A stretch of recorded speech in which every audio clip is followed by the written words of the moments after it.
Un chasseur-cueilleur, vous en avez forcément croisé un quelque part, dans un livre d'école, dans un documentaire ou même dans une comédie. C'est plus gay. Non, c'est plus gay. Son mode de vie de l'époque paléolithique, sans agriculture et sans élevage, n'a pas toujours eu la cote. Mais aujourd'hui, avec la crise écologique et la montée des inégalités, certains voient dans le chasseur-cueilleur la solution à tous nos problèmes. On les connaît, ces régimes paléo pour maigrir, ces stages de survie en pleine nature, ou encore ces émissions d'aventuriers qui arrivent à faire du feu sans briquet. Une sorte de retour aux sources, de reconnexion avec tout ce qui nous semble essentiel dans le monde d'aujourd'hui. Le chasseur-cueilleur a-t-il vraiment le pouvoir de nous sauver?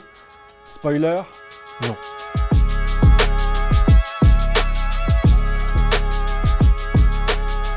Jusqu'au milieu du XXe siècle, les chasseurs-cueilleurs, on ne les trouvait pas vraiment géniaux. On les voyait plutôt comme une bande d'arriérés qui se tapaient dessus à coups de massue. Évidemment, cette idée est fausse, c'est ce que montrent depuis les années 60 de nouvelles recherches archéologiques et scientifiques. Certaines de ces études affirment qu'ils vivaient sans doute bien mieux que nous.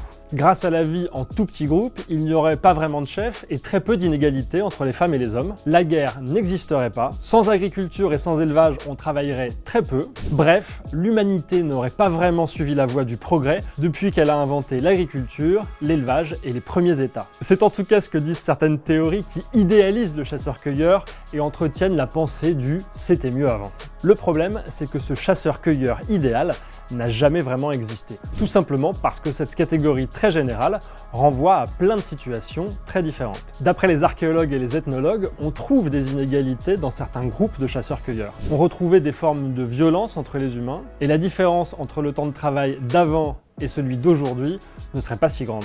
Et cerise sur le gâteau, la disparition de certains grands mammifères serait due à la chasse faite par l'homme.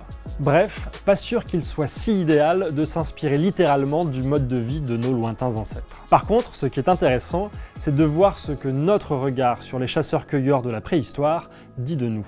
Avant, quand les Occidentaux croyaient que le progrès technique allait résoudre tous les maux de l'humanité, voir le chasseur-cueilleur comme un arriéré permettait de montrer tout le chemin accompli grâce aux innovations successives. Aujourd'hui, avec les crises écologiques et sociales, on doute que cette trajectoire ait été si merveilleuse et on se dit que être chasseur-cueilleur, c'était peut-être mieux. La vérité est sans doute entre les deux et c'est à ça que sert le chasseur-cueilleur. Nous faire réfléchir au monde dans lequel nous sommes et imaginer celui que nous voulons.